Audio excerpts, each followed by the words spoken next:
So Gareth, now that he's joined the Saudi Pro League, can you pick Jordan Henderson again? Well, I've spoken with Jordan this summer. Stuart had him as captain at under-21 level. He knows the qualities he has, and he knows how much playing for England means to him.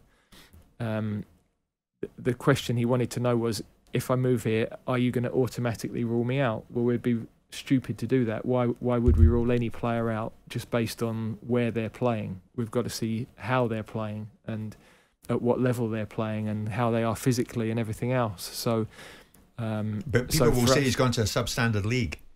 Well, the fact is, we've got an idea of what that league might look like. What's yours? But we don't actually know until we start to see the games. You know, if you'd said 3 months ago what would that look like, I'd have had a very different view to what it's looking like as more and more players are signed to go there. Big name players, not so many players right in the prime of their career, but not players that are past their sell-by date. So I think that whole project is fascinating for where it's going to head and what that might look like over the next couple of years. But it isn't the Premier League. We won't see him playing in Champions League football, which is the easiest assessment for us for the level he's playing at. And he knows the players that he's competing with. So that's the challenge for all of them. Can you understand the criticism that's come Henderson's way, Gareth, after being an ally to the LGBTQ plus community? And now he's gone out there and taken their money. Yeah, and I think he knows that that's coming.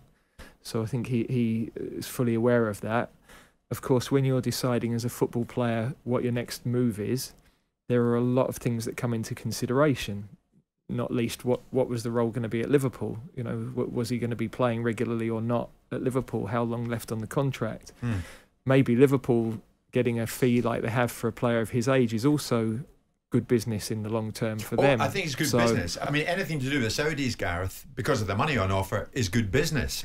If you're selling, or if you're like Jordan getting involved in it. But we know how the players felt about being in Qatar, and we know how they publicly demonstrated what they felt about playing a World Cup in Qatar. You're a statesman of the game. Does Henderson going to Saudi sit well with you, the England manager?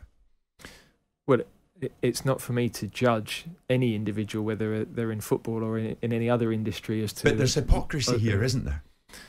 Well, I don't think he's changing his view on what he believes in. So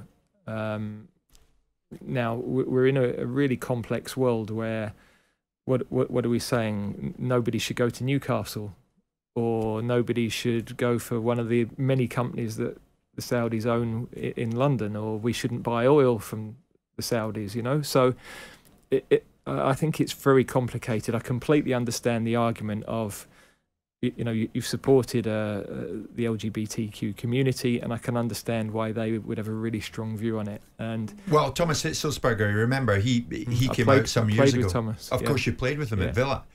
He says, regards Henderson, you only want an ally, like Henderson was to that community, who will be with you through thick and thin. Now I know what he's meaning, don't you? Well, I do, but I think it's so difficult to say. You know, is Henderson saying he doesn't support that community anymore? Well, no, he isn't. But of course, people are going to say his actions are, you know, the reverse of that. So, look, in the end, it's hard for me to answer. I'm not the one that's taken that decision. He at some point, I'm sure, is going to need to explain that decision. Will be interviewed as to what his thinking was, why, you know, how he feels about it. And in the end, everybody's got to be responsible for the decisions that they make in their life. It's not for me to judge. I wouldn't judge either of you on where you worked or what you did. I'd have a view, but you've got to be comfortable with your own decisions when you put your head on the pillow and what that means for you, your family, and where else you can go. And I think players have a lot to consider. Clearly, finance in this situation has been a huge factor. There's no escaping that for all of the players that have gone there. Yeah, the league wouldn't be attracting the level of players it has without the finance. It's just that's the same with the Premier League, though. Of course, I remember your England players stood up for what they believed in, and now after what Henderson's done in going to Saudi, footballers, Gareth, might just go back to being footballers. Well, I don't think they will. I think people still have beliefs and they will still try to support those beliefs. We weren't comfortable with the fact that, you know, the day of the game we were having arguments about whether we could wear an armband or not. That should have all been resolved way before we got to Qatar, really. Does the fact that we didn't wear an armband mean we care any less about that topic? No, not at all. You know, we want inclusivity, we want diversity, we want everybody to feel connected to the game. So I suppose there's a question for everybody on what are gestures and what are the core values and what you stand for and what you do. And in the end, the actions speak loudly. That's the dilemma Jordan's got now. He's made a decision to go and play there, which some will view as being in conflict with what he stood for. But that is one view, and there are alternative views to that. Of course.